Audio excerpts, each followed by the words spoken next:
موجود جملہ خواتین و حضرات، اللہ رب العزت کا لاکھ لاکھ شکر ہے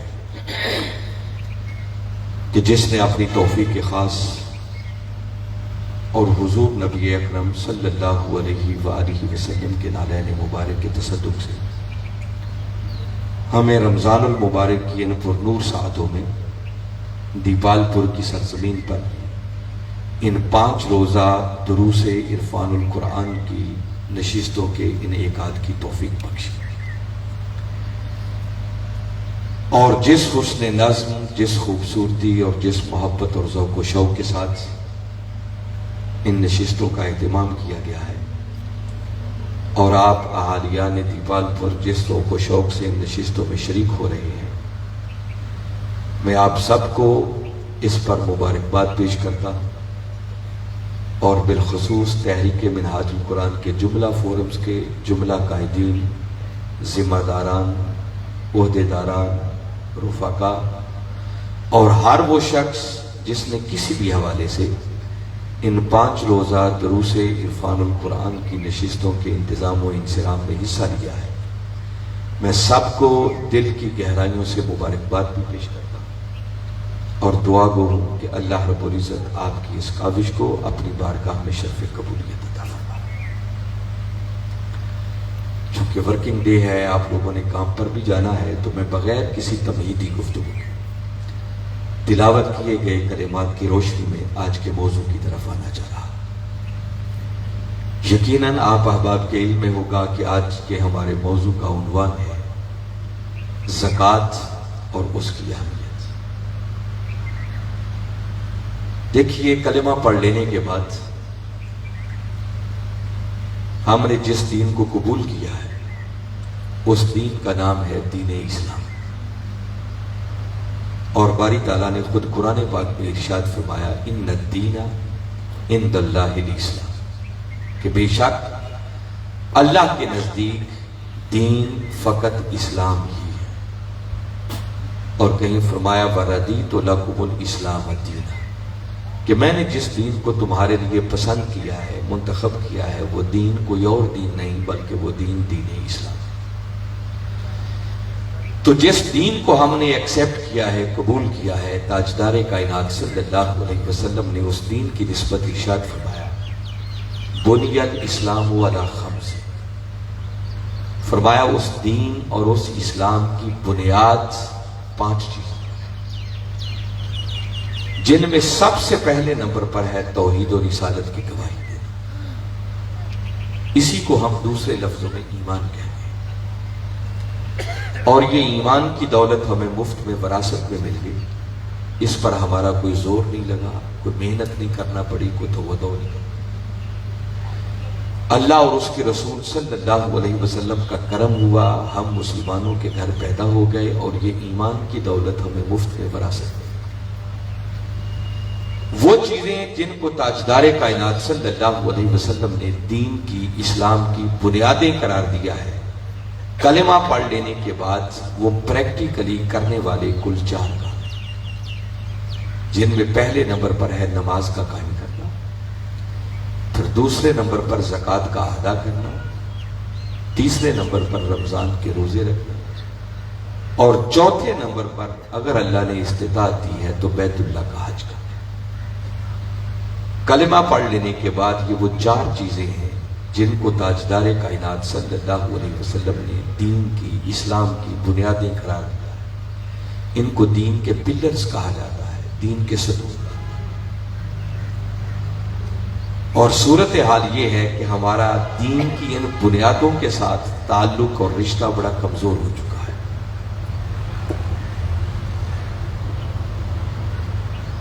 اس کو کھولو۔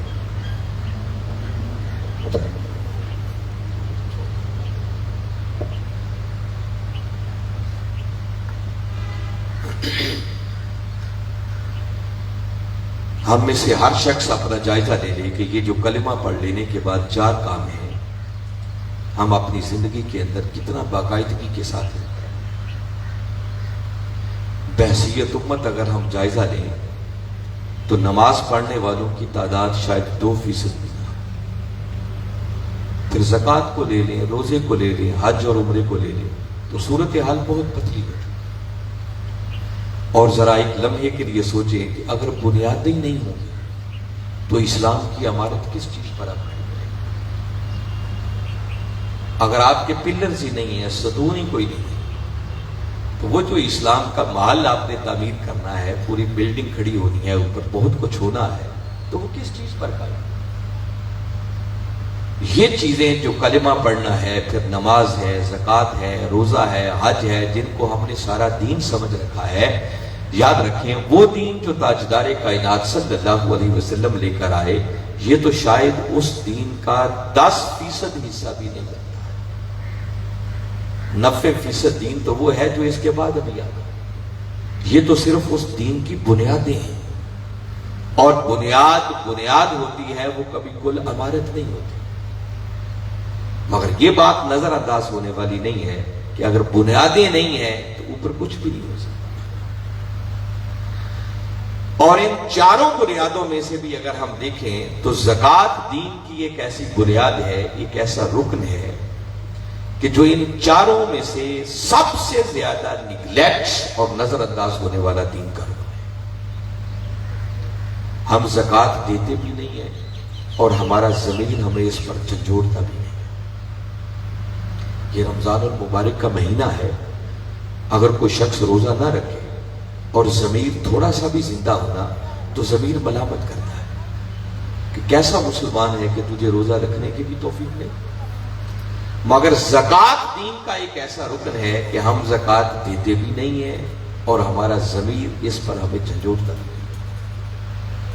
ہم اس قدر غفلت کے شکار ہو چکے ہیں اس زکوٰۃ کے اعتبار سے، زکوٰۃ کے حوالے سے۔ اور ایک بات شروع ہی میں آپ مد نظر رکھیں کہ جب بھی میں زکوٰۃ کی بات کروں گا تو اس زکوٰۃ کے اندر عشر بھی شامل ہے۔ جو آپ فصلوں میں سے 10واں حصہ یا 20واں حصہ دیتے ہیں، جس کو عشر یا نصف عشر کہتے ہیں، وہ بھی در حقیقت زکوٰۃ ہی ہوتی ہے۔ یہ مال کی زکوٰۃ ہوتی ہے، وہ آپ کی فصلوں اور زمینوں کی زکوٰۃ ہوتی ہے۔ عشر اس لیے کہتے ہیں کہ آپ 10واں حصہ دیتے ہیں یا نصف عشر 20واں حصہ دیتے ہیں، اس لیے اس کا نام عشر رکھا۔ تو میں زکوٰۃ کے اعتبار سے، زکوٰۃ کے حوالے سے جتنی باتیں بھی کروں گا، یوں سمجھیں کہ اس میں عشر آٹومیٹیکلی شامل ہے۔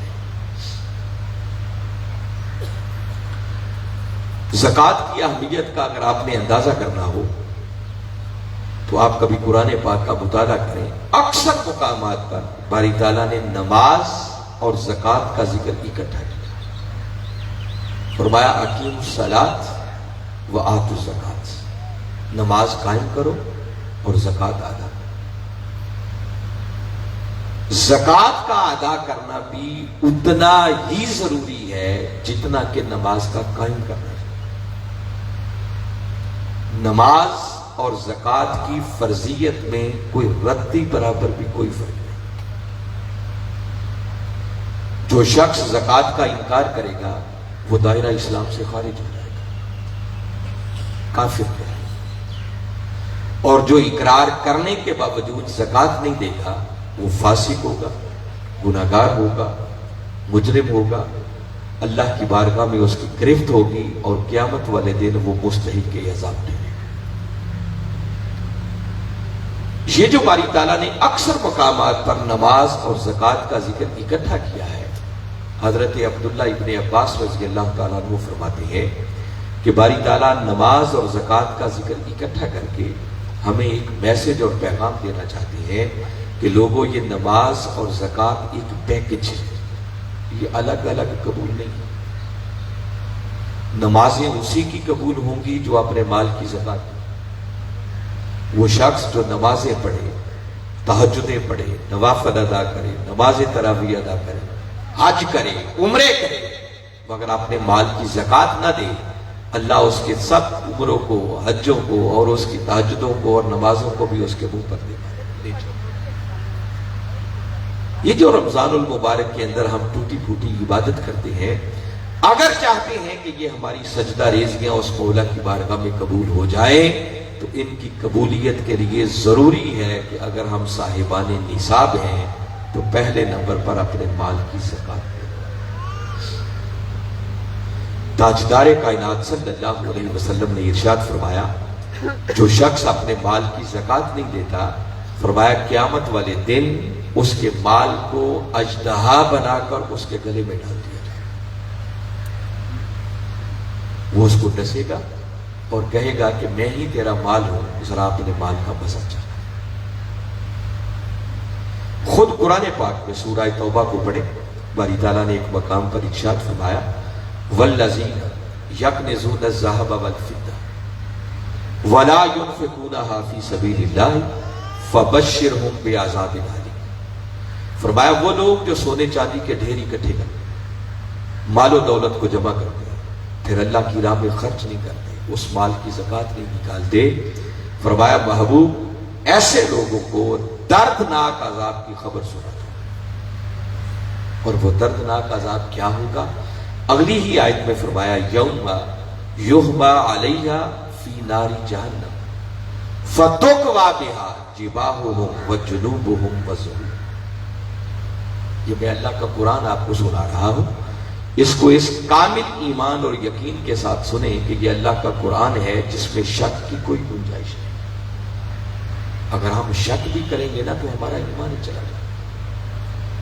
فرمایا جس مال کو جوڑ جوڑ کر رکھتے تھے، جمع کرتے تھے، زکوٰۃ نہیں دیتے تھے، خرچ نہیں کرتے تھے، فرمایا قیامت کا دن آئے گا اس مال کو جہنم کی آگ میں تپا تپا کر تمہارے جسموں کو داغا جائے گا، جباہہم تمہاری پیشانیوں کو داغا جائے گا، وجنوبہم تمہارے پہلوؤں کو داغا جائے گا، وظہورہم تمہاری پشتوں کو داغا جائے گا، اور ساتھ ارشاد فرمایا جائے گا ھذا ما کنزتم لانفسکم، لوگوں یہی وہ تمہارا مال ہے جسے تم اپنے لیے جمع کرتے تھے، فذوقوا ما کنتم تکنزون، پس اب اس مال کا مزہ چکھو جس کو تم اپنے لیے جمع کیا۔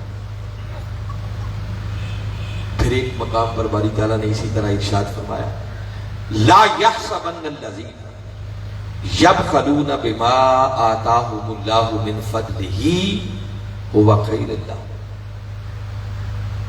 فرمایا وہ لوگ کہ جنہیں اللہ نے اپنے فضل سے عطا کیا ہے اور پھر اللہ کی اس عطا میں، اس مال میں وہ بخل سے کام لیتے ہیں، اس کو اللہ کی راہ میں خرچ نہیں کرتے، کنجوسی کرتے ہیں، زکوٰۃ نہیں دیتے۔ فرمایا مت سمجھے کہ یہ ان کے لیے بھلے کی بات ہے، خیر کی بات ہے۔ فرمایا یہ خیر کی بات نہیں ہے، بل هو شر لہم، بلکہ یہ ان کے لیے نہایت ہی بری چیز ہے۔ کیوں؟ سیطوقون ما بخلوا بہ یوم القیامہ۔ فرمایا جس مال میں بخل کرتے تھے، جب قیامت کا دن آئے گا تو اس مال کو طوق بنا کر ان کی گردنوں میں ڈال دیا جائے۔ تو دیوال پور والوں ذرا سوچو، جس مال کو اتنی محنت سے کمایا، جسے اتنا سنبھال کر رکھتے رہے، اگر ایک زکوٰۃ نہ دینے کی وجہ سے قیامت والے دن وہی مال ہمارے لیے عذاب کا سبب بن گیا، تو پھر سودا ہم نے گھاٹے کا کیا، کوئی منافع کا۔ اس زکوٰۃ کی اہمیت کا اندازہ کرنا ہو تو یہ زکوٰۃ ایک ایسا فریضہ ہے کہ باری تعالیٰ نے صرف اپنے محبوب مکرم صلی اللہ علیہ وسلم کی امت پر اسے فرض قرار نہیں کیا، بلکہ یہ زکوٰۃ، خیرات اور صدقہ، اس کا تصور ہر نبی کی شریعت میں کسی نہ کسی رنگ میں موجود ہے۔ سورہ انبیاء ایک مقام پر باری تعالیٰ نے ارشاد فرمایا، حضرت ابراہیم علیہ السلام، حضرت اسحاق، ان ہستیوں کا ذکر کر کے باری تعالیٰ ائمۃ یہدون بامرنا، فرمایا یہ وہ لوگ ہیں جن کو ہم نے اپنے امر سے ہدایت کا امام بنا کر بھیجا۔ اور آگے فرمایا وَأَوْحَيْنَا إِلَيْهِمْ فِعْلَ الْخَيْرَاتِ وَإِقَامَ الصَّلَاةِ وَإِيتَاءَ الزَّكَاةِ۔ فرمایا یہ وہ برگزیدہ لوگ ہیں کہ پھر جن کی طرف ہم نے اعمال خیر، نماز کا قائم کرنا اور زکوٰۃ ادا کرنا، ان امور کی وحی ان کی طرف ہے۔ اس کا مطلب زکوٰۃ کی ادائیگی کا کنسیپٹ ان انبیاء کرام کی شریعتوں میں بھی موجود تھا۔ سورہ مریم کو پڑھیں، باری تعالیٰ نے ایک مقام پر حضرت اسماعیل علیہ السلام کا تعارف کروایا، اور ان کے تعارف میں ایک بات فرمائی وَكَانَ يَأْمُرُ أَهْلَهُ بِالصَّلَاةِ وَالزَّكَاةِ. فرمایا اسماعیل علیہ السلام میرے وہ پیغمبر ہیں جو اپنے اہل خانہ کو نماز قائم کرنے کا بھی حکم دیتے تھے اور زکوٰۃ ادا کرنے کا بھی. اس کا مطلب زکوٰۃ کا کنسیپٹ ان کی شریعت میں بھی موجود ہے. حضرت عیسیٰ علیہ السلام جب انہوں نے آغوش مادر میں کلام کیا تھا، یہودیوں نے اعتراض کیا تھا نا کہ مریم شادی نہیں ہوئی، بغیر شادی کے بچہ کہاں سے آیا؟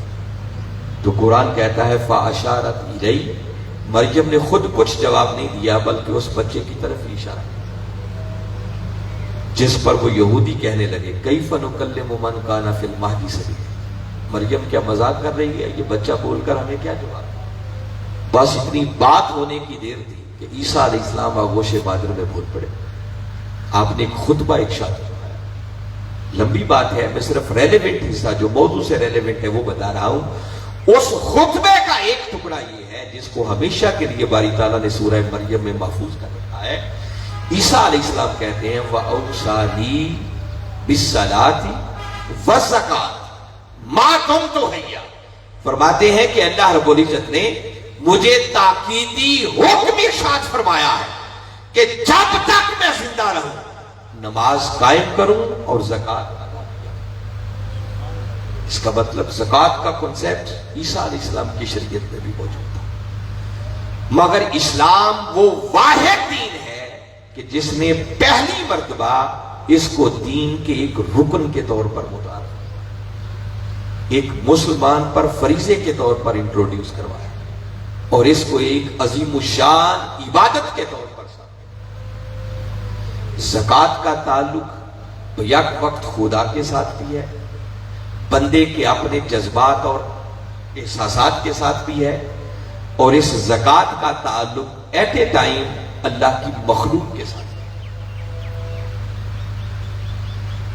یہ چند باتیں جو میں نے آپ کے سامنے رکھی ہیں، اگر انہی باتوں پر اکتفا کریں تو کم از کم یہ بات سمجھ میں آ گئی کہ زکوٰۃ کی ادائیگی یہ کوئی معمولی فریضہ نہیں ہے، بڑا اہم فریضہ. میں نے بتایا کہ نماز اور زکوٰۃ کی فرضیت میں کوئی رتی برابر بھی کوئی فرق نہیں. ہر وہ کلمہ پڑھنے والا شخص جو عاقل ہے، بالغ ہے، آزاد ہے، پھر صاحب نصاب ہے، اور اس کا مال اس کی بنیادی اور بیسک ضروریات سے زائد ہے، وہ قرضے سے بچا ہوا ہے، اس کا مال مال نامی ہے، اور پھر اگر اس کے مال پر سال گزر جائے تو ایسے کلمہ پڑھنے والے صاحب نصاب شخص پر زکوٰۃ کا ادا کرنا واجب ہو.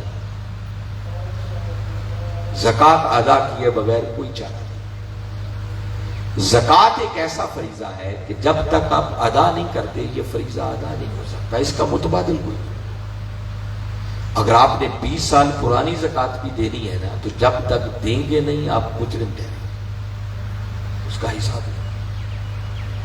مگر ان ساری تاکیدات کے باوجود جیسے میں نے پہلے عرض کیا کہ دین کے ان چاروں ارکان میں سے سب سے زیادہ نیگلیکٹ اور نظر انداز ہونے والا اگر دین کا رکن ہے تو وہ یہی زکوٰۃ ہے. ہم زکوٰۃ دیتے بھی نہیں ہیں اور ہمارا ضمیر اس پر ہمیں جھنجھوڑ ہے. زکوٰۃ کے موضوع پر گفتگو کرنے کے بہت سارے اسپیکٹس ہیں، بہت سارے رخ ہیں، بہت سارے اینگلز ہیں، بہت سارے اس کی جہتیں اور پہلو ہیں، اور اس ایک سوا گھنٹے کی نشست کے اندر ان تمام پہلوؤں پر روشنی ڈالنا یہ کسی طور پر بھی ممکن نہیں. میری آج کی گفتگو کا مقصد لب لباب نچوڑ اور جو میرا ٹارگٹ ہے وہ صرف اتنا ہے کہ میں آپ کے اندر ایک ایسی تڑپ پیدا کروں کہ ہم اس فریضے کی ادائیگی کی طرف متوجہ ہو سکیں. اس لیے میں آگے جو چند باتیں کرنے والا ہوں ان کو بڑے توجہ سے، انہماک سے اور غور سے آپ نے سماعت کرنا ہے. ایک بات میں پہلے کہہ رہا ہوں کہ میں جو کچھ عرض کروں گا میری کوشش ہوگی کہ یا اللہ کا قرآن ہو یا اس کے رسول کا فرمان. آپ کو کوئی قصہ کہانی ہو سکتا. یہ جو ہم زکوٰۃ نہیں دیتے، میں نے اس پر بڑا غور کیا کہ اس کی وجہ کیا ہے، سبب کیا ہے. اسباب اس کے بہت سارے ہیں. مگر ایک سب سے بڑا سبب زکوٰۃ نہ دینے کا یہ ہے، جو میں تحقیق کر کے جس نتیجے پر پہنچا ہوں، کہ ہم زکوٰۃ اس لیے نہیں دیتے کہ ہمارے ذہنوں کے اندر ایک ڈر رہتا ہے، خوف رہتا ہے کہ اگر میں نے اپنے مال میں سے زکوٰۃ دے دی تو میرا مال تو کم ہو جائے، اپنی ضروریات کہاں سے پوری کریں؟ اس ڈر اور خوف کی وجہ سے ہم زکوٰۃ دینے کی جسارت نہیں کرتے، ہمت نہیں کرتے، ہمارا حوصلہ نہیں پڑتا کہ وہ مال جسے اتنی محنت سے ہم نے کمایا تھا اس میں سے کچھ غریب ہو۔ میری آج کی گفتگو کا نچوڑ ٹارگٹ یہ ہے کہ میں اس ڈر اور خوف کو آپ کے ذہنوں سے نکالنے کی کوشش کروں۔ اگر میں اجمالاً ایک جملہ پہلے کہنا چاہوں تو اللہ اور اس کے رسول صلی اللہ علیہ وسلم کے فرامین پر بیس کرتے ہوئے یہ جملہ میں پورے ایمان، یقین اور وثوق کے ساتھ کہہ رہا ہوں کہ یاد رکھیں، مال کی زکوٰۃ دینے سے، اللہ کی راہ میں خرچ کرنے سے مال کم نہیں ہوتا، بلکہ باری تعالیٰ کروڑوں گنا اس مال میں برکت ڈال دیتا ہے۔ آئیے اب یہ چیز قرآن سے سمجھتے ہیں۔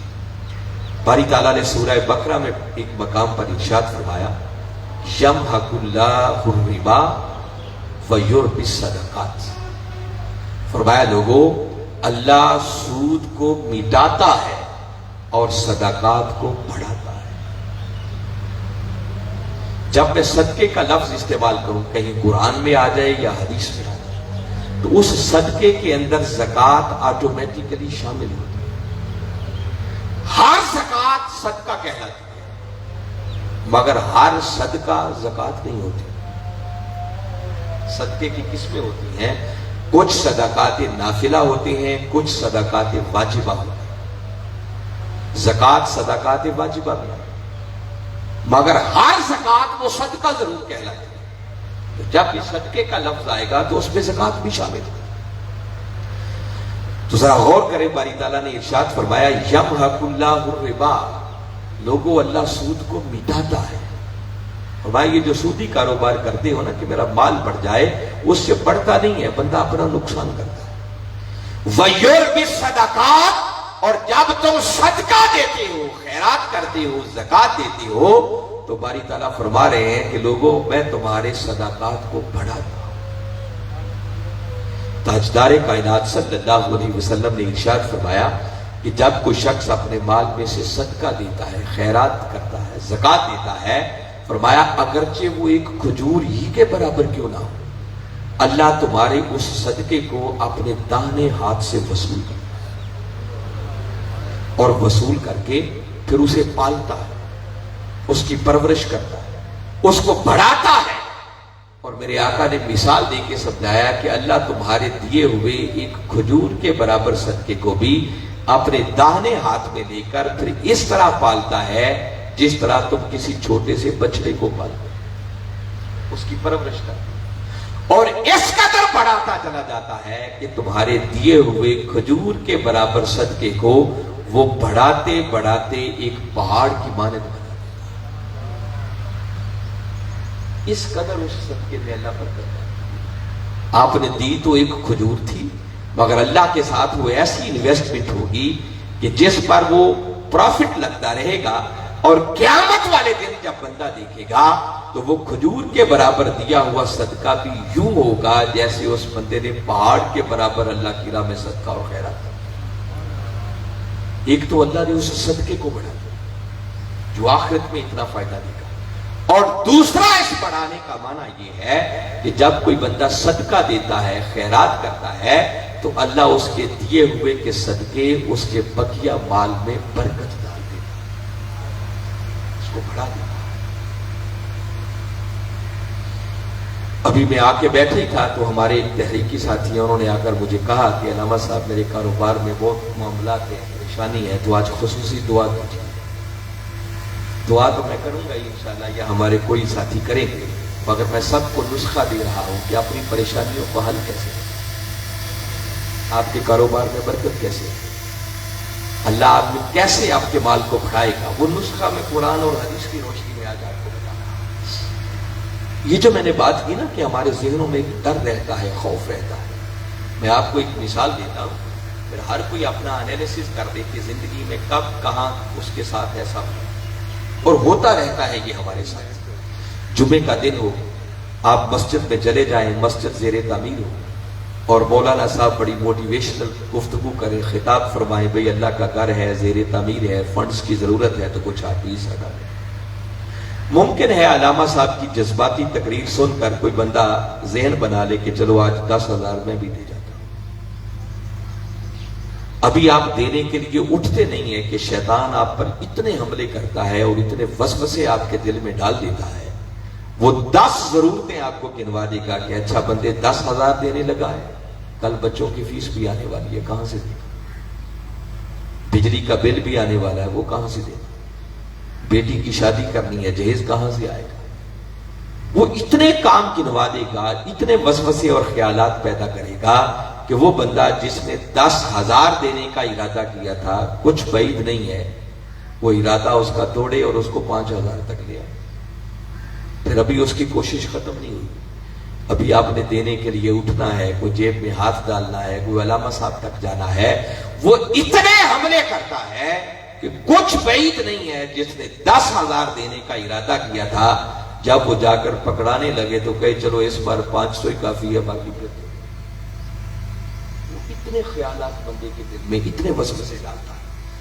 اور باری تعالیٰ نے اس ہماری کمزوری کا ذکر خود قرآن میں کیا کہ میں نے کہا نا ہمارے ذہنوں میں ڈر رہتا ہے، خوف رہتا ہے کہ مال کم ہو جائے۔ سورہ بقرہ میں باری تعالیٰ نے ارشاد فرمایا الشیطان یعدکم الفقر، فرمایا جب تم دینے لگتے ہو تو بدبخت شیطان تمہارے دلوں میں وسوسے پیدا کرتا ہے کہ بندے دے دیا تو خود فقیر ہو جائے، فقر کا لفظ ہے، خود غریب ہو جائے گا، اپنی ضروریات کہاں سے پوری کرے گا؟ اور آگے فرمایا وَيَأْمُرُكُمْ بِالْفَحْشَاءِ، لیکن اگر بے حیائی کا کام آ جائے، برائی کی بات آ جائے، تمہیں انکرج کرتا ہے، بڑی حوصلہ افزائی کرتا ہے، بندے خرچ کر بڑا نام پیدا ہو جائے گا۔ بھلا بات تو سچی ہے، ہوتا تو ایسے ہی ہے، کوئی اس کا حل بھی ہے۔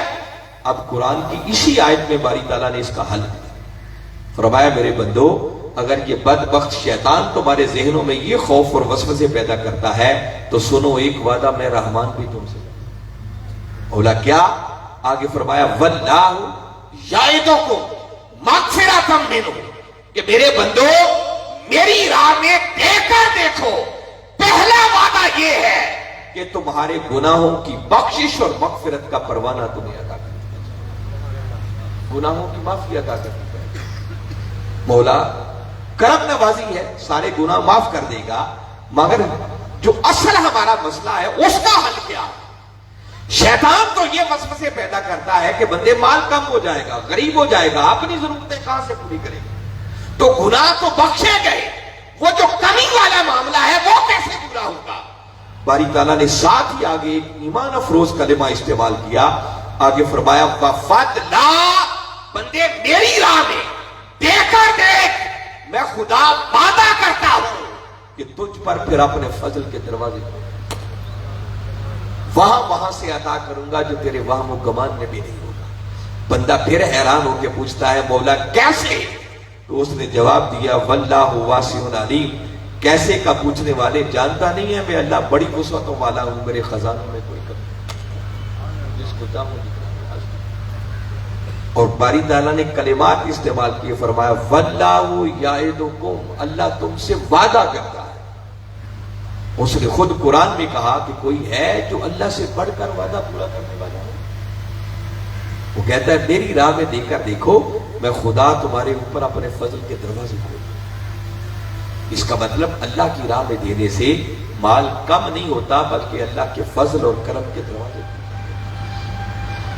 اب میری سمجھ سے بالا تر ہے کہ باری تعالیٰ اس سے بڑھ کر ہمیں اور کیا نیچے اتر کر سمجھائے۔ اس نے ایک مثال دی، یہ اللہ کا قرآن ہے، اسی سورہ بقرہ کو پڑھے، فرمایا مثل الذین ينفقون اموالهم فی سبیل اللہ کمثل حبۃ، فرمایا جو میری راہ میں خرچ کرتے ہیں، صدقہ کرتے ہیں، خیرات کرتے ہیں، اپنے مالوں کی زکوٰۃ نکالتے ہیں، فرمایا ان خرچ کرنے والوں کی مثال ایسے ہی ہے کہ جیسے تم اپنی آنکھوں سے دیکھتے ہو کہ ایک دانہ زمین میں بوتے ہو، انبتت سبع سنابل، اور اس ایک دانے میں سے پھر 7 بالیاں نکلتی ہیں.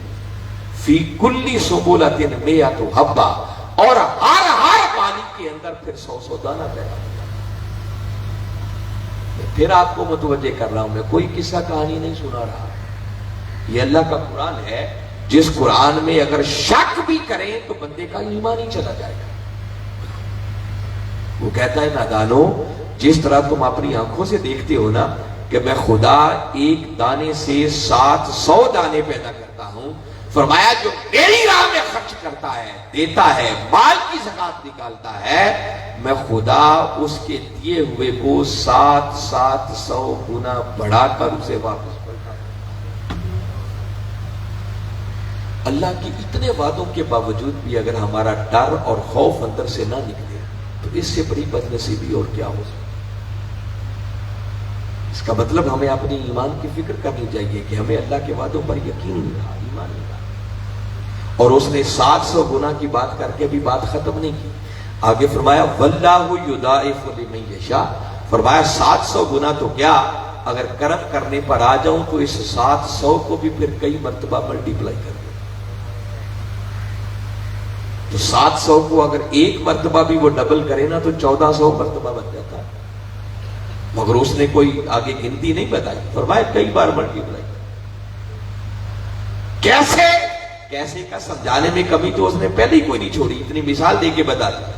دیکھو نا ویسے ہی گندم کی فصل پک کرتے گیا، کبھی جا کے دیکھیں آپ بوتے کیا ہیں اور اس میں سے نکلتا کیا، بیج کتنا ڈالا تھا اور اس کھیت میں سے کتنی گندم نکلی. وہ ایک ایک دانے سے کہہ رہا ہے میں 700 پیدا کرتا ہوں. تو فرمایا جو میری راہ میں دیتے ہیں میں ایسے ہی 700 گنا بڑا بڑا کر انہیں دیتا ہوں. مولا کیسے؟ فرمایا واللہ واسع علیم، کیسے کا پوچھنے والے جانتا نہیں ہے، میں اللہ بڑی وسعتوں والا ہوں، میرے خزانوں میں. اسی سورہ بقرہ میں باری تعالیٰ نے ایک مقام آیت نمبر 245 پھر بڑی ایمان افروز بات، اپنے من کے کانوں سے سنے، کمال کی بات ہے جو باری تعالیٰ نے. پہلا حصہ تو آپ نے اکثر و بیشتر سنا ہوگا، مگر آج دوسرے حصے پر آپ کی زیادہ کنسنٹریشن، زیادہ توجہ. باری تعالیٰ نے اعلان کیا من ذا الذی یقرض اللہ قرضا حسنا، کون ہے جو اللہ کو قرض حسنا دے دے. دیکھو نا اس کا کتنا کرم ہے کہ ہمارے پاس جو کچھ ہے یہ سب اسی کا دیا ہوا ہے.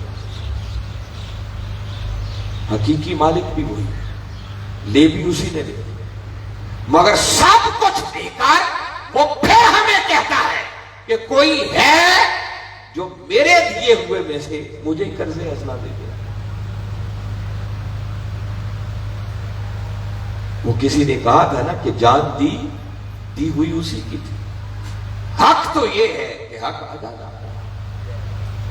کوئی جان بھی دے دے تو یہ بھی کوئی تیر مارنے والی بات نہیں ہے. کیا کمال کیا، اسی نے دی تھی، اس کی راہ میں دی تھی.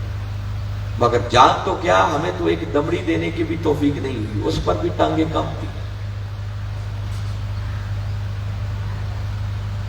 تو کہتا ہے کوئی ہے جو مجھے قرض حسنا دے دے. اچھا مولا تو نے قرض لے کے کیا کرنا ہے؟ وہ کہتا ہے یاد رکھو میں حاجت مند نہیں ہوں، یہ سب کچھ میرا ہی کیا.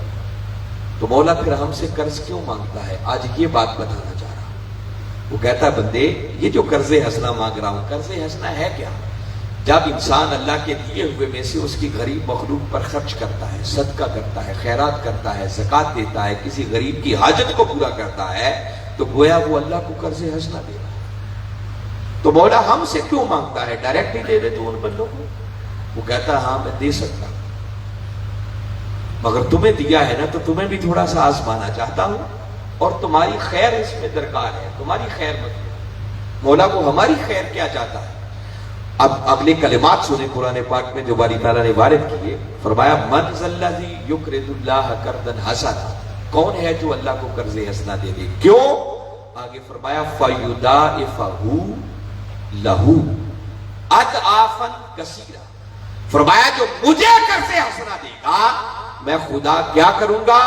اس بندے کے دیے ہوئے قرض حسنا کو اضعافا کثیرا، کثیر کا لفظ آیا، فرمایا کثیر مرتبہ ملٹی پلائی کر کے اس بندے کو واپس لوٹا.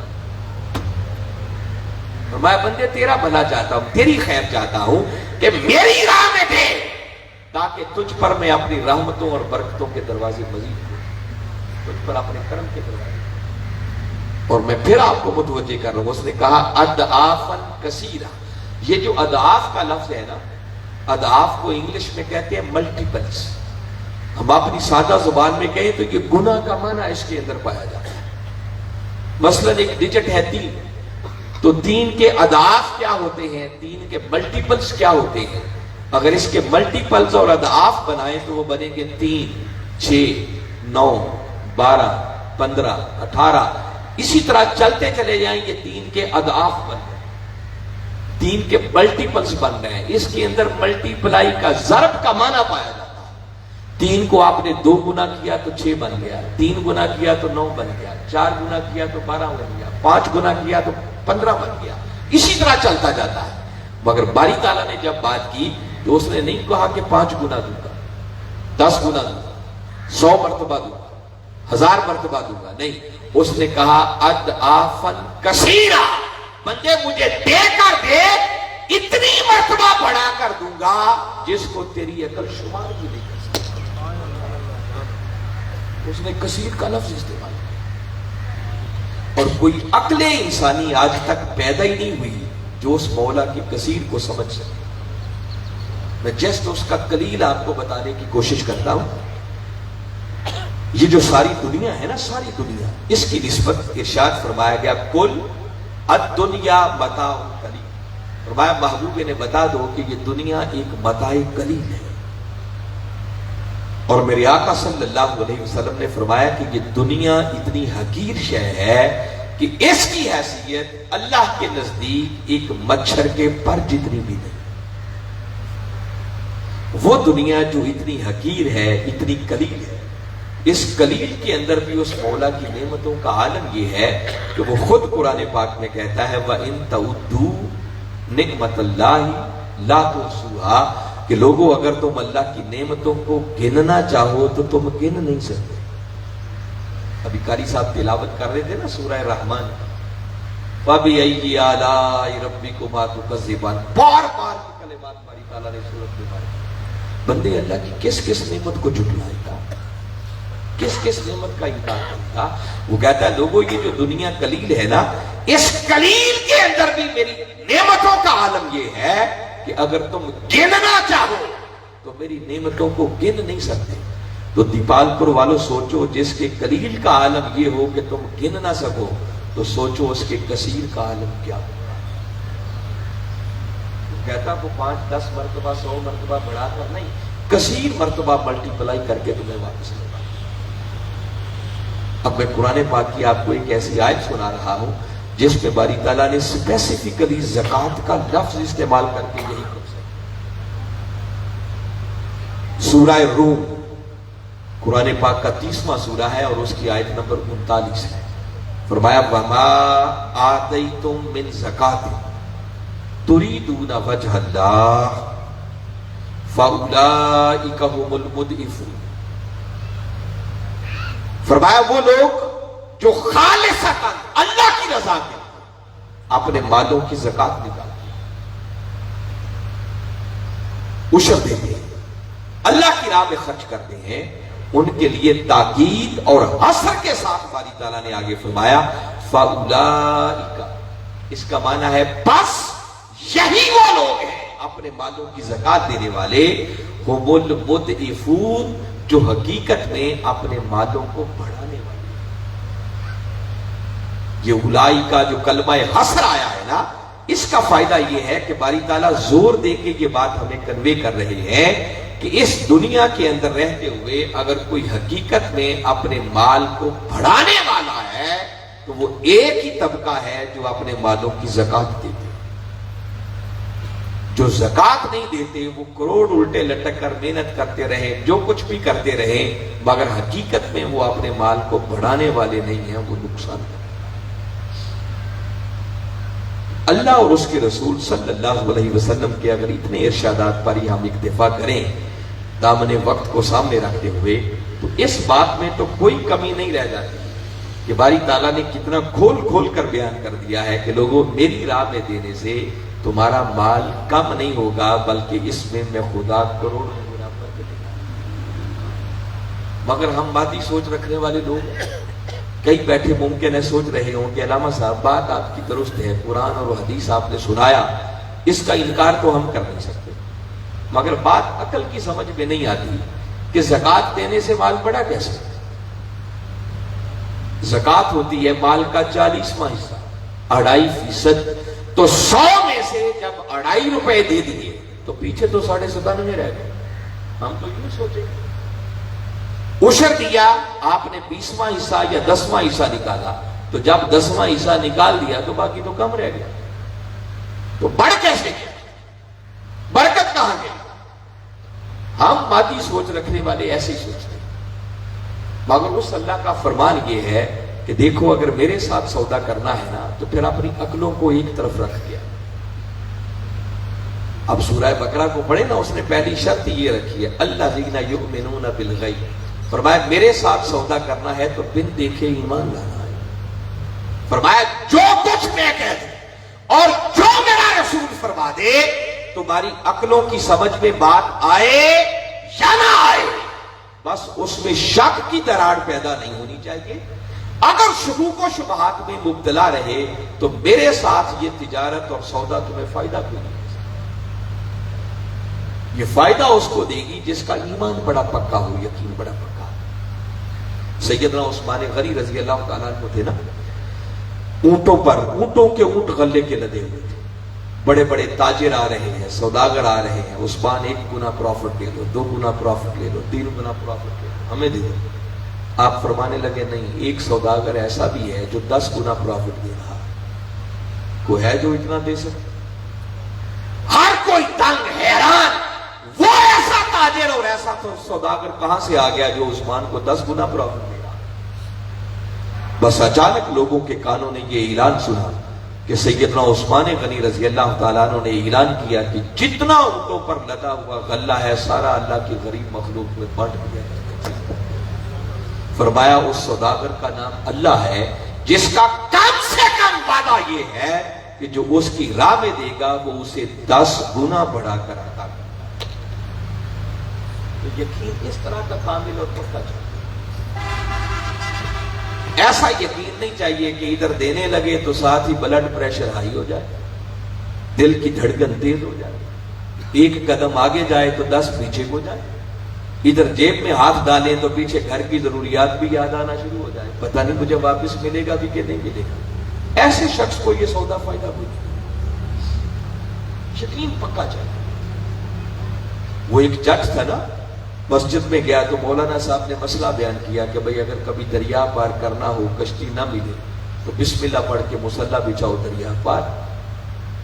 وہ سادہ سا آدمی تھا، اس نے کہا مولانا صاحب بات کہہ رہے ہیں، غلط تو نہیں ہو سکتی، یقین اس کا بڑا پکا ہو گیا۔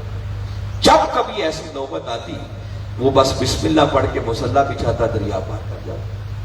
ایک دن گیا تو دیکھا مولانا صاحب خود دریا کے کنارے پریشان تھے۔ پوچھا علامہ صاحب کیا ہوا؟ کہنے لگے پار جانا تھا، کشتی نکل گئی ہے، لیٹ ہو رہا ہوں اس لیے پریشان کھڑا۔ وہ کہتا ہے کہ مولانا صاحب خود ہی تو مسئلہ بیان کیا، میں تو روز عمل کرتا ہوں، تم بھی بسم اللہ پڑھو، مصلی بچھاؤ، پار کر جاؤ، پریشانی کی بات کیا ہے؟ تو مولانا صاحب کہتے ہیں اچھا مصلی تو بچھاتا ہوں مگر پہلے مجھے رسہ ڈال دو۔ ہمارا ایمان رسے والا ہے، ہمیں اللہ کے وعدوں پر یقین نہیں ہے، جس وجہ سے ہمیں ملتا کچھ نہیں، زندگی کی پریشانیاں ختم نہیں ہوتی، ہمارا ایمان ڈاواں ڈول ہے، اور جس کا ایمان ڈاواں ڈول ہونا اس کو کچھ نہیں ملتا۔ ایسے لوگوں پر وہی بات صادر آتی ہے جو کسی نے کہا نا، نہ خدا ہی ملا نہ وصال، نہ ادھر کے رہے نہ ادھر کے۔ قبلہ حضور ایک مرتبہ فرما رہے تھے کہ کتنے ہی لوگ ہیں جو اس دنیا کی حقیقی لذتیں چکھے بغیر اس دنیا سے چلے جاتے ہیں۔ جن لذتوں کے پیچھے ہم مارے مارے پھرتے ہیں نا، یہ لذتیں نہیں ہیں، لذتیں کچھ اور بھی ہیں جو مولا سے سودا کرنے سے ملتی۔ ہم نے کبھی سوچا بھی نہیں۔ دیکھو نا دنیا میں 24 گھنٹے گولو کی بیل کی طرح الٹے لٹک لٹک کر کتنی محنت کرتے ہیں، تو بابا کبھی مولا کے ساتھ بھی انویسٹمنٹ کرتے تھے، پھر دیکھو اس میں کتنا مزہ ہے، اس میں کیسی لذت ہے، وہ کتنا آپ کو نوازتا ہے۔ تاہم ایمان بالغیب، مگر پھر بھی آپ کو تھوڑا سا بتاتا ہوں جو اللہ اور اس کے رسول صلی اللہ علیہ وسلم نے ہمیں سمجھایا، خبر دی، اس میں سے تھوڑی تھوڑی بات آپ کو یہ کیسے دیکھا۔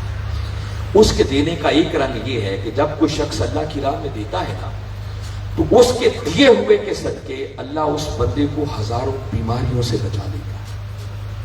اس کے دینے کا ایک رنگ آپ کو کئی حادثات سے بچا لے گا۔ آپ ذرا سوچیں، اگر ایک موذی بیماری لگ جائے گا تو پورا پورا خاندان لٹ جاتا ہے، لوگ مقروض ہوتے ہیں۔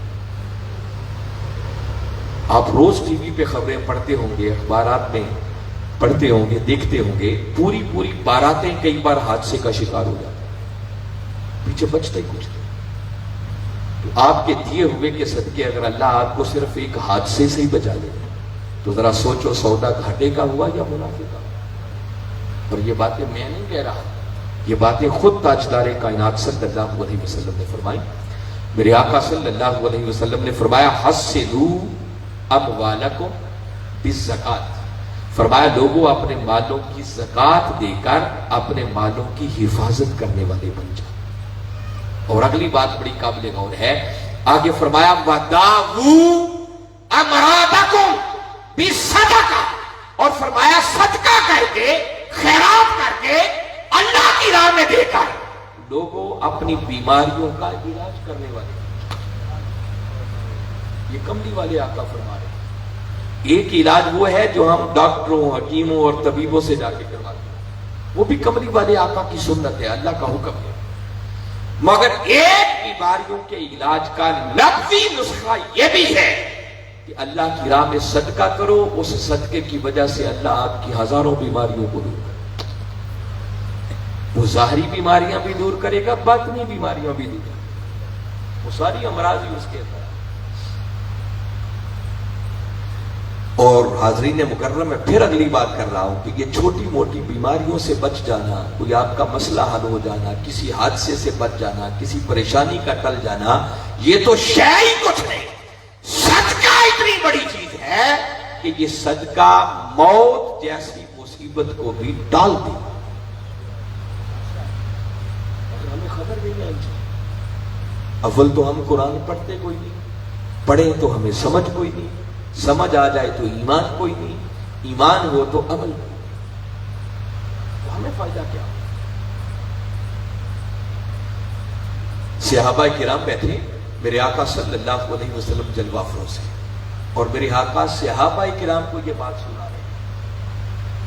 اور میں کبھی کبھی سوچتا ہوں، جب میرے آقا صلی اللہ علیہ وسلم صحابہ کرام کو یہ بات سنا رہے ہوں گے تو خالی صحابہ کرام کو سنانا ہی تو مقصود نہیں ہوگا۔ میرے آقا کے ذہن میں یہ بات بھی یقیناً ہوگی کہ کبھی تو وہ وقت آئے گا نا جب میری یہی بات دیپال پور کے لوگوں کے کانوں تک بھی پہنچے گی۔ آج وہ بات آپ کو سنتا ہے، یہ آقا سنا رہے ہیں، حدیث مبارکہ ہے جو آپ کو سنا رہے ہیں۔ آپ صحابہ کرام کو حضرت داؤد علیہ السلام کے زمانے کی ایک بات ہے کہ حضرت داؤد علیہ السلام جلوہ افروز تھے، ان کے اصحاب بیٹھے تھے کہ ایسے میں اسرائیل علیہ السلام ان کی خدمت پہ حاضر ہوئے اور آ کر عرض کرنے لگے کہ اللہ کے پیغمبر، یہ جو ایک جوان آپ کی مجلس میں بیٹھا ہے نا، 3 دنوں کے بعد اس کی روح قبض کر لی جائے۔ آپ نے بات سنی، اللہ کی مشیت جانتے ہوئے اس کو ایک راز کے طور پر اپنے سینے میں محفوظ رکھا، ٹھیک ہے جیسے مولا کی مرضی، مگر 3 دن تو کیا، وہاں کئی دن، کئی مہینے، کئی سال گزر گئے مگر اس نوجوان کی ڈیتھ نہیں ہوئی۔ پھر اسرائیل علیہ السلام سے ملاقات ہوئی، آپ نے پوچھا بھی تو نے تو کہا تھا 3 دنوں بعد اس کی روح قبض ہو جائے، وہ تو ابھی بھی زندہ ہے۔ تو وہ عرض کرنے لگے کہ اللہ کے پیغمبر، میں نے جو کہا تھا وہ حق تھا، مگر ہوا یوں کہ جب یہ جوان آپ کی مجلس سے نکلا تو اس کی جیب میں 20 روپے تھے، 20 درہم تھے، یا اس دور کی جو کرنسی تھی۔ بس اس نوجوان نے وہ 20 روپے اللہ کی راہ میں صدقہ کیے، وہ صدقہ دینے کی دیر تھی، اللہ نے اس جوان کی عمر میں 20 سالوں کا اضافہ کیا۔ صدقہ یہ چھوٹی موٹی بیماریاں، مشکلات، پریشانیاں، یہ تو شے ہی کوئی نہیں۔ وہ خدا قرآن میں کہتا ہے کبھی سورہ صف کو پڑھو، ایمان والوں سے وہ بات کر رہا ہے، اور کبھی من کے کانوں سے اسے پڑھیں اور سنیں تو محسوس یوں ہوتا ہے کہ جیسے باری تعالیٰ کسی کو اپنے دامن میں آغوش میں بٹھا کر اس سے سرگوشی کر رہا ہے۔ ایمان والوں کو خطاب کیا اور فرمایا یا ایھا الذین آمنو، اے ایمان والو، اے کلمہ پڑھ کے میرے محبوب کی امت میں داخل ہو جانے والو، فرمایا هل ادلکم علی تجارت، کیا میں تمہیں ایک ایسی تجارت نہ بتا دوں؟ اب تجارت کا لفظ ہے، کیا تمہیں ایک ایسی انویسٹمنٹ، ایسا بزنس، ایسا کاروبار، ایک ایسا سودا نہ بتا دوں کہ اگر وہ سودا تم میرے ساتھ کر لو تو کیا ہوگا؟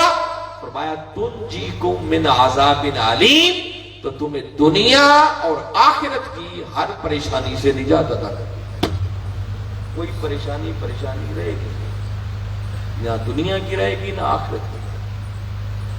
اور وہ کرنے کا کام کیا ہے؟ بس اللہ کی غریب مخلوق کے کام آؤ۔ وَتُجَاهِدُونَ فِي سَبِيلِ اللَّهِ بِأَمْوَالِكُمْ وَأَنفُسِكُمْ، پھر اللہ کی راہ میں اس کی غریب مخلوق کے لیے اپنے مال اور اپنی جان سے ایفرٹ کرو، جد و جہد کرو، جہاد کرو، دو کرو۔ فرمایا اتنا کام تم کر لو، میں خدا وعدہ کرتا ہوں کہ تمہارے اس دیے ہوئے کے صدقے نہ دنیا میں کوئی پریشانی آنے دوں گا نہ آخرت میں کوئی پریشانی۔ تم صدقہ اتنی بڑی چیز ہے جو میں بتا رہا ہوں، موت جیسی مصیبت کو ٹال۔ پھر اللہ کے دینے کا ایک رنگ یہ بھی ہے، آپ کو دعوت مشاہدہ دے رہا ہوں، ویسے ہی رمضان ہے، آگے عید آنے والی ہے، شاپنگ تو آپ نے کرنی ہے۔ جب کپڑے خریدنے کے لیے جائیں تو کپڑے کی مارکیٹ کی بات بھی آپ کو بتاتا ہے، اللہ کیسے دیتا ہے میں یہ بتانا چاہتا ہوں، اس کے دینے کے رنگ کیا کیا ہوتا ہے۔ ہم اپنی آنکھوں سے دیکھتے ہیں مگر اس سے سیکھتے نہیں۔ آپ کپڑے کی مارکیٹ میں چلے جائیں، ایک ہی مارکیٹ کے اندر ساتھ ایک ہی مال کی دکانیں پڑی ہوتی، ایک جیسا مال رکھا ہوتا ہے۔ ایک دکاندار صبح آ کے اپنی دکان کھولتا ہے اور آپ دیکھتے ہیں کہ صبح سے شام تک بیٹھ کر چلا جاتا ہے، کوئی گاہک اس کی دکان میں داخل ہی نہیں ہوتا، داخل ہو جائے تو سودا ہی نہیں بنتا، کئیوں سے لڑائی ہوتی ہے۔ اور ساتھ ہی اگلی دکان ایک خوش نصیب وہی مال لے کے وہ بھی بیٹھا ہے، مگر اللہ کے کرم اور اس کے فضل کا عالم یہ ہوتا ہے کہ گاہکوں کا اتنا رش، ایسا تانتا لگا ہوتا ہے کہ اکیلا تو کیا، اس نے 20 ملازم رکھے ہوتے ہیں مگر پھر بھی پورا نہیں کر پاتا۔ تو یہ کون لوگوں کے ذہنوں میں ڈالتا ہے کہ تم نے اسی کے پاس جانا؟ یہ اس کے دینے کے رنگ ہے، میں بتا رہا ہوں، بس ہم سیکھتے نہیں ہیں ان چیزوں سے کہ وہ کیسے دیتا ہے۔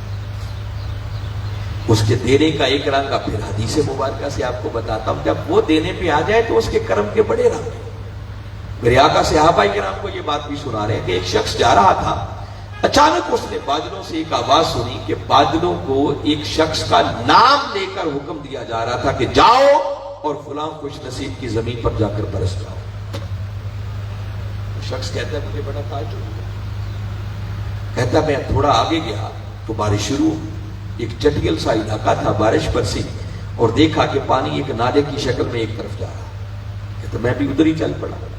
بس تھوڑی ہی دور گیا تھا کہ دیکھا کہ ایک شخص اس پانی سے اپنے کھیتوں کو سیراب کر رہا، کہتا میں نے جا کر اسے سلام کیا، اسے پوچھا کہ تیرا نام کیا ہے؟ وہ کہتا نام اس نے وہی بتایا جو میں نے بادلوں سے آواز سنی تھی۔ کہتے میں نے اسے مبارکباد دی کہ آج میں نے اپنے کانوں سے سنا کہ اللہ خود بادلوں کو حکم دے رہا ہے، مگر جاننا چاہتا ہوں کہ بتا کون سا تیرا ایسا عمل ہے جس کے صدقے اللہ تجھ پر اتنے کرم کے دروازے کھول دیتا۔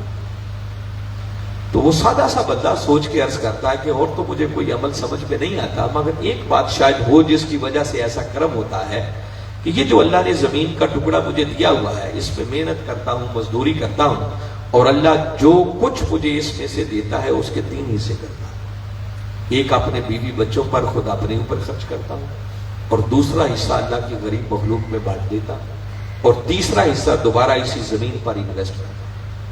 کہتا ہے یہ جو اللہ کی غریب مخلوق پر خرچ کرتا ہوں نا، شاید یہی میرا وہ عمل ہے جس کے صدقے اللہ مجھ پر اتنے کرم کے دروازے کھولے۔ یہ میں اس کے دینے کے رنگ بتا رہا ہوں کہ اللہ کیسے کیسے بندوں کو کہاں سے دیتا۔ اس لیے لوگوں، زکوٰۃ ادا کرنے سے ڈرو مت، مال کم نہیں ہوگا۔ اس زکوٰۃ کو ادا نہ کر کے کوئی آپ منافع والا سودا نہیں، گھاٹے کا سودا کرتے ہیں۔ اس سے بڑی نادانی ہوئی۔ اب میں آپ کو اس بات پر موٹیویٹ کرنے کے لیے اور سمجھانے کے لیے قرآن کا ایک ایسا مقام سنا رہا ہوں کہ اگر میں یہ بات آپ تک پہنچانے میں کامیاب ہو گیا تو آپ کے ایمانوں پر ایک وجد آ جائے گا۔ سورہ توبہ اور اس کی آیت نمبر ہے 103۔ اس کو نوٹ کریں اور گھر جا کر پڑھیے گا، آپ کو دعوت دے رہا ہوں، ضرور پڑھیے گا۔ باری تعالیٰ نے اپنے محبوب مکرم صلی اللہ علیہ وسلم سے مخاطب ہو کر ایک حکم ارشاد فرمایا اور فرمایا خذ من اموالہم صدقۃ، اے میرے محبوب مکرم صلی اللہ علیہ وسلم آپ خود ان کے مالوں سے صدقات وصول کریں۔ آپ کی توجہ ہے میری طرف؟ باری تعالیٰ نے کسے حکم دیا؟ اپنے محبوب کو حکم دیا، محبوب آپ ان کے مالوں سے صدقات وصول کریں۔ یہ آیت اتری آج سے 14 صدیاں پہلے، جب ہمارے آقا صلی اللہ علیہ وسلم ظاہری طور پر خود جلوہ افروز تھے، مگر سوچیں اس دور کے اندر بھی اسلام اتنی دور دور تک پھیل چکا تھا کہ پریکٹیکلی ایسا کرنا ممکن نہیں تھا کہ آقا ایک شخص سے جا کر خود صدقات وصول کرتے، زکات لیتے، ممکن ہی نہیں تھا۔ آپ نے اپنے نمائندے آگے رکھے ہوئے جن کو عاملین زکات کہتے ہیں، مختلف علاقوں میں جاتے ان سے زکات، صدقات، ڈونیشن اکٹھی کر کے لاتے۔ کئی خوش نصیب امتی ایسے بھی ہوتے جو خود آقا کی بارگاہ اقدس میں آ کر پیش کرتے، کئی آقا کے حکم پر اپنے علاقوں میں غریبوں، یتیموں، بیواؤں کو بھی دے دیتے ہو، مگر اللہ کا حکم کیا تھا؟ خذ من اموالہم صدقۃ، محبوب آپ خود ان کے مالوں سے صدقات وصول کریں۔ اور اگلی بات یاد رکھیں، قرآن کا کوئی حکم کسی جگہ پر رکتا نہیں ہے، وہ قیامت تک کے لیے جنرلائز ہوتا ہے۔ اگر آج بھی یہ حکم قرآن میں موجود ہے تو باری تعالیٰ آج بھی اپنے محبوب سے فرما رہے ہیں، محبوب آج بھی آپ خود ان کے مالوں سے صدقات وصول کریں۔ تو یہ پیغام دے کے باری تعالیٰ ہمیں کیا سمجھانا چاہ رہے ہیں؟ مجھے تو ایک ہی بات سمجھ میں آتی ہے کہ یہ آیت کریمہ کا حصہ بتا رہا ہے، زبان حال سے پکار پکار کر اعلان کر رہا ہے کہ بندے جب تو زکات دیتا ہے، صدقہ کرتا ہے، خیرات کرتا ہے، تو بظاہر تیرا وہ صدقہ کسی غریب کے ہاتھوں میں جاتا ہے، مگر حقیقت میں دست مصطفیٰ اسے خود وصول کر دیتے، سیدھا کملی والے آقا کے ہاتھوں میں۔ اور یہاں اس آیت میں تو اتنی بات کی نا کہ محبوب آپ وصول کریں۔ اب میں اس سے اگلی آیت کو ساتھ ملا کے پہلے یہ بات مکمل کر لوں۔ اگلی آیت نمبر 104 ہے، آگے باری تعالیٰ نے فرمایا أَلَمْ يَعْلَمُوا أَنَّ اللَّهَ هُوَ يَقْبَلُ التَّوْبَةَ عَنْ عِبَادِهِ، فرمایا کیا یہ لوگ جانتے نہیں ہیں کہ وہ اللہ ہی ہے جو اپنے بندوں کی توبہ قبول کرتا ہے۔ اور اتنی بات کر کے آگے فرمایا وَيَأْخُذُ الصَّدَقَاتِ، اور وہ اللہ ہی ہے جو اپنے بندوں سے صدقات وصول کرتا ہے۔ ان دونوں حصوں کو ملائیں تو باری تعالیٰ سمجھانا یہ چاہ رہے ہیں کہ بندو جب تم صدقہ کرتے ہو، خیرات کرتے ہو، زکات نکالتے ہو، تو فرمایا بظاہر تمہارا وہ صدقہ کسی غریب کے ہاتھوں میں جاتا ہے، مگر حقیقت میں اللہ اور اس کا رسول اسے خود وصول کرتا ہے۔ اور ذرا ایک لمحہ کے لیے دیوان پر والوں سوچو، اگر کسی بندے کو یہ ایمان اور یقین کی دولت نصیب ہو جائے، اور ہونی چاہیے چونکہ اللہ کا فرمان ہے کہ جو میں دے رہا ہوں یہ محض غریب کے ہاتھوں میں نہیں جا رہا بلکہ اللہ اور اس کے رسول کے ہاتھوں میں سیدھا جا رہا ہے، تو ذرا سوچو دینے والے پر ایک کیسی وجد کی کیفیت ہو، وہ تو منظر ہی کچھ اور ہوگا، پھر وہ دیتے ہوئے گھبرائے گا نہیں، وہ تو ایک نشے میں ہوگا، ایک کیف میں کہ میں دے رہا ہوں اور وصول کون کر رہا ہے۔ اور اگلی بات سنیں جو باری تعالیٰ نے آیت نمبر 103 میں فرمائی، من کے کانوں سے سننے والی بات ہے، پھر کہہ رہا ہوں اللہ کا قرآن ہے، فرمایا خذ من اموالہم صدقۃ، محبوب آپ ان کے مالوں سے صدقات وصول کریں۔ اور اتنی بات کر کے آگے فرمایا تو طاہرہم، یہ جو زکات ہے نا، زکات کا لفظ اس کے مختلف معنی میں سے ایک معنی تو ہوتا ہے بڑھنا، جس پر میں نے پوری گھنٹے بھر سے بات کر رہا، اور زکات کو زکات کہتے ہی اس لیے ہیں کہ زکات مانوی طور پر آپ کے بقیہ مال کے بڑھنے کا سبب بن جاتی ہے، اس کو زکات کا نام ہی اس لیے دیا۔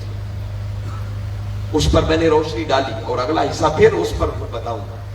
مگر اس زکوٰۃ کا ایک معنی ہوتا ہے طہارت، پاکیزگی، یہ معنی بھی اس کے اندر پایا جاتا ہے، جس کا مطلب یہ ہوتا ہے کہ جب بندہ اپنے مال کی زکوٰۃ نکالتا ہے تو اس بندے کا بقیہ مال پاک ہو جاتا ہے۔ اور وہ بات سمجھ میں آتی ہے کہ زکوٰۃ غریبوں کا حق تھا، جب ان کا حق آپ نے ان کو دے دیا تو بقیہ مال آپ کا پاک ہو گیا، اور جب آپ زکوٰۃ نہیں دیتے تو دوسروں کا حق آپ نے مارا، اور غریبوں کا حق آپ نے حلال کی کمائی ہوئی روزی میں شامل کر لیا، تو شامل کرنے کی وجہ سے اپنے حلال مال کو بھی آپ نے حرام بنا، اس پاک مال کو بھی ناپاک۔ تو جب زکوٰۃ دے دیتے ہیں تو بندے کا بقیہ مال تو پاک ہو جاتا ہے، مگر اگلی وجد آفری بات جو قرآن نے کیا وہ سننے والی، مال تو فرمایا پاک ہو ہی جائے گا، فرمایا محبوب ان کے مالوں سے صدقات وصول کرے، اور آگے فرمایا تو طاہرہم، اور اے میرے محبوب ان کے مالوں سے صدقات وصول کر کے پھر آپ ان کے جسموں کو طہارت عطا کریں۔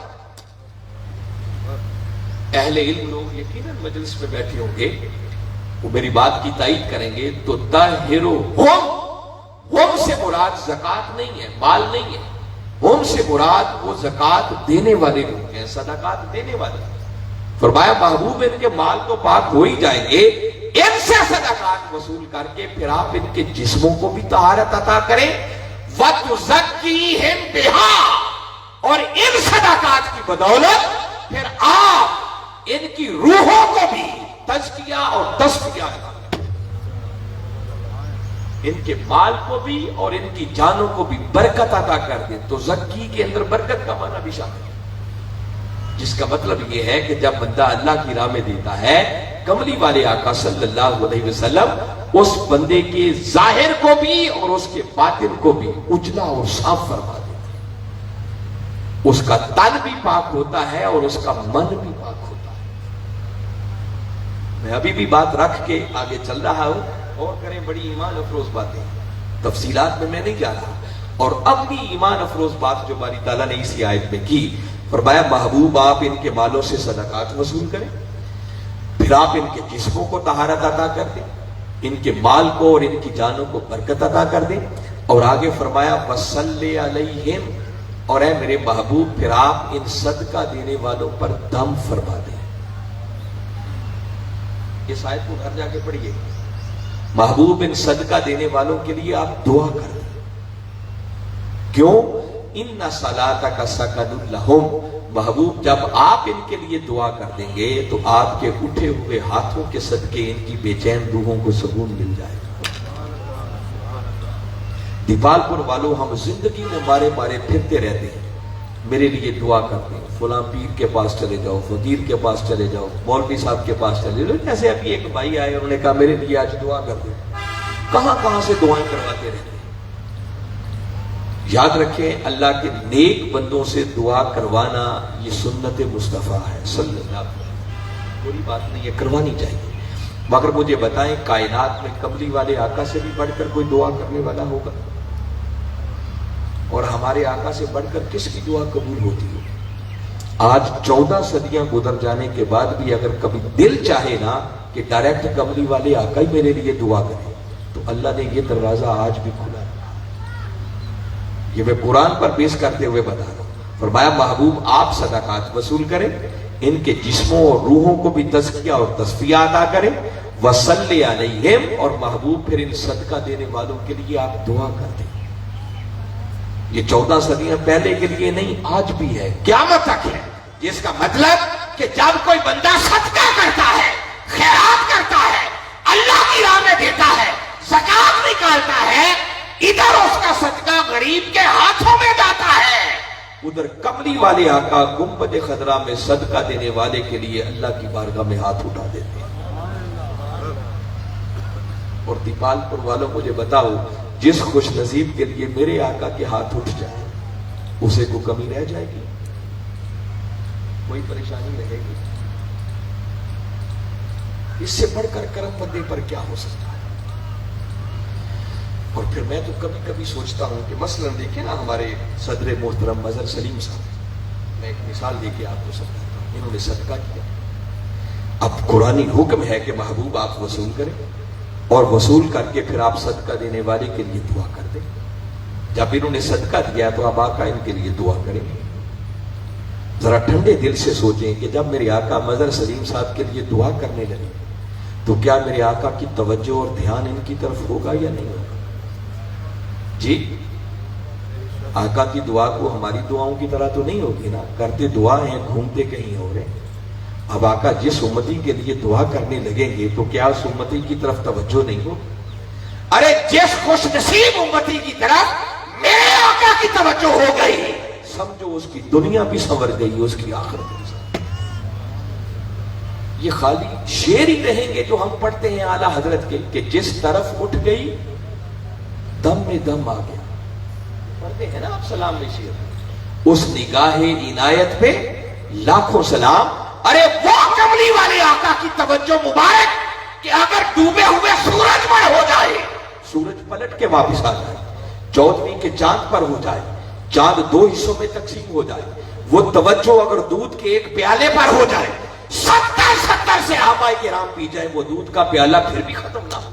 وہ توجہ اگر کسی درخت پر ہو جائے, درخت جڑیں اکھاڑ کر وقت کرتا ہوا مصطفیٰ کے قدموں میں سر مسجود ہو جائے, اور وہی توجہ اگر کنکریوں پر پتھروں پر ہو جائے تو کافر کی بند مٹھی میں وہ کنکر کلمہ پڑھنا شروع کر دے.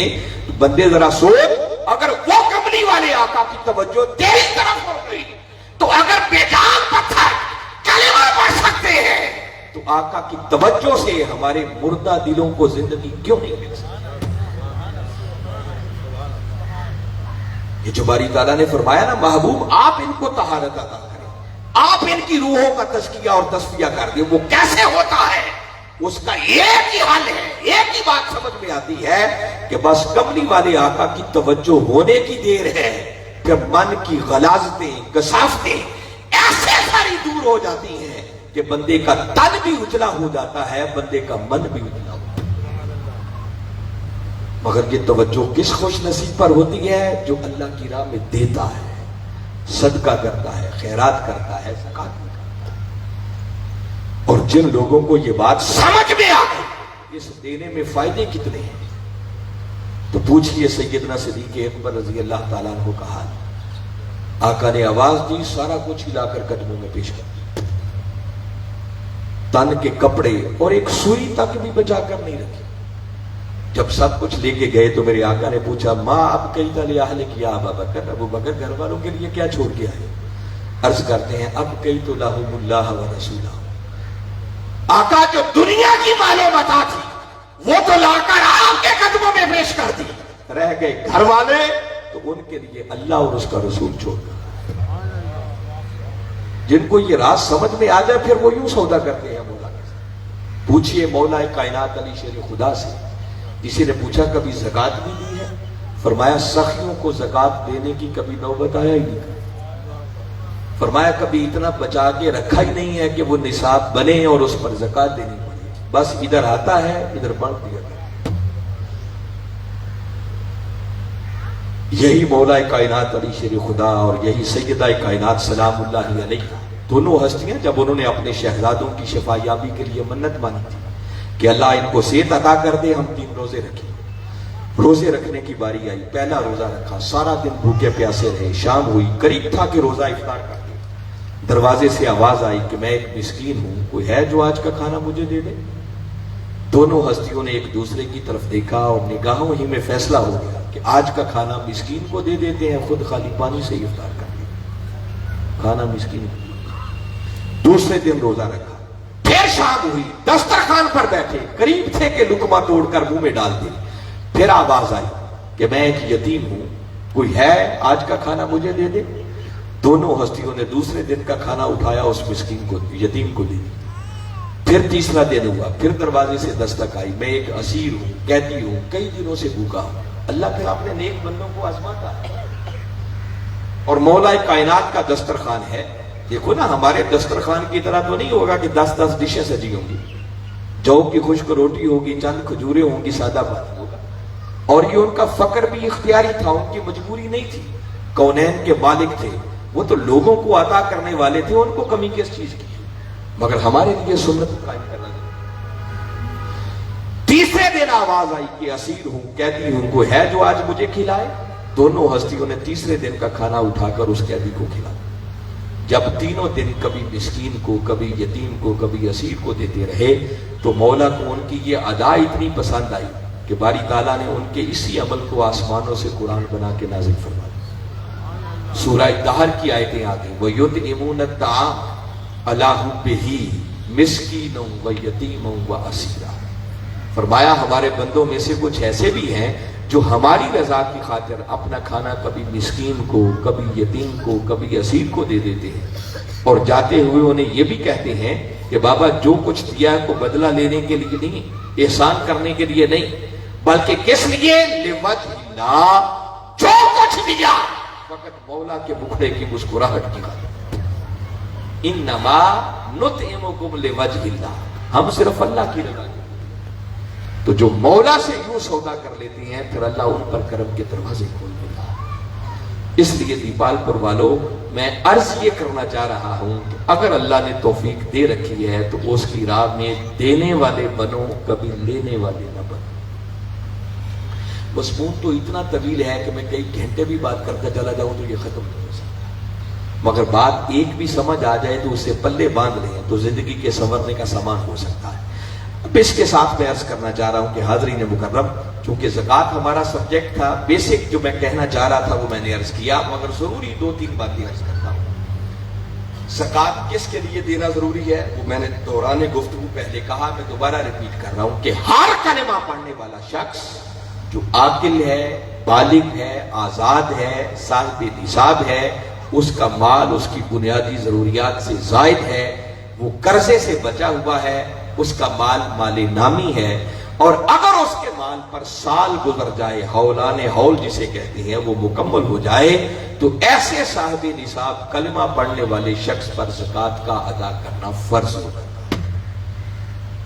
نصاب کیا ہوتا ہے؟ نصاب کو تاجدار کائنات صلی اللہ علیہ وسلم نے 2 شکلوں میں متعین کیا تھا، 7.5 تولے سونا یا 52.5 تولے چاندی۔ اگر اس کے برابر یا اتنا سونا اور چاندی آ جائے ایسے شخص پر زکوٰۃ دینا ضروری ہے۔ جب آقا نے یہ نصاب مقرر کیے تھے تو آج سے 14 صدیاں پہلے 7.5 تولے سونا اور 52.5 تولے چاندی کی قیمت برابر ہوتی تھی، مگر وقت کے ساتھ ساتھ سونے اور چاندی کی قیمت میں بڑا تغیر آ گیا، بڑا فرق آ گیا۔ آج 52.5 تولے چاندی تقریباً 90,000 سے لے کر 1 لاکھ روپے تک آ جاتی، اور 7.5 تولے سونا لینے جائے تو وہ راؤنڈ اباؤٹ ایگزیکٹ جا کے پتہ کر لیں 10 لاکھ کے لگ بھگ تو لگ ہی جائے، ادھر 1 لاکھ ہے ادھر 10 لاکھ ہے۔ تو ذہن میں سوال پیدا ہوا کہ آج نصاب کس چیز کو بنایا جائے گا؟ اس پر علماء کی ڈیفرنٹ ویو پوائنٹس ہیں، ان کی مختلف آراء ہیں۔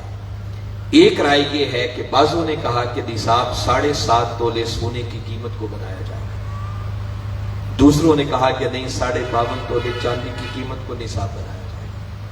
کسی شخص کے پاس سونا بھی ہے، چاندی بھی ہے، کچھ نقدی بھی ہے، تو طریقہ یہ ہوتا ہے نصاب کو کیلکولیٹ کرنے کا کہ سونے کی بھی قیمت بنا لیں، چاندی کی بھی قیمت بنا لیں، جو مال نقد پڑا ہے اس کو بھی اس میں ایڈ کر لیں، کل جو آپ کے پاس مال بن گیا۔ اب ایک رائے علماء کی یہ ہے کہ دیکھیں وہ 7.5 تولے قیمت کے برابر ہوتا ہے یا نہیں، اگر وہ 10 لاکھ کے قریب پہنچ گیا تو آپ صاحب نصاب ہیں، زکوٰۃ دینا آپ پر فرض ہو۔ دوسرے طبقے نے کہا نہیں 10 لاکھ کا انتظار نہیں کریں گے، 52.5 تولے چاندی کی قیمت کا لحاظ وہ 1 لاکھ کے راؤنڈ اباؤٹ بنتی ہے، 90,000 سے لے کر لاکھ تک، تو اگر اتنا 1 لاکھ روپیہ بھی بندے کے پاس ذاتی ضروریات سے بچا ہوا ہے اور سال گزر گیا ہے تو اس پر بھی اسے زکوٰۃ دینا لازم ہو جائے۔ آپ کے لیے آسانی پیدا کر رہا ہوں، ابھی آپ کنفیوز ہوں گے کہ اگر 2 مختلف آراء آ گئی تو ہم کدھر جائیں، کریں کیا؟ یاد رکھیں جب کسی مسئلے پر علماء کی مختلف ویوز آ جائیں، ان کی اوپینین ڈیفرنٹ ہو جائے تو خیر امت کے لیے ہوتی ہے۔ آپ کے لیے ڈیفرنٹ آپشنز آ گئے، آپ دونوں میں سے جو آپ کا دل چاہے جس فتوے پر عمل کر لیں گے، اللہ اور اس کے رسول کی بارگاہ میں آپ سرخرو ہو جائیں گے، آپ کی چھٹی۔ آپ کا دل چاہے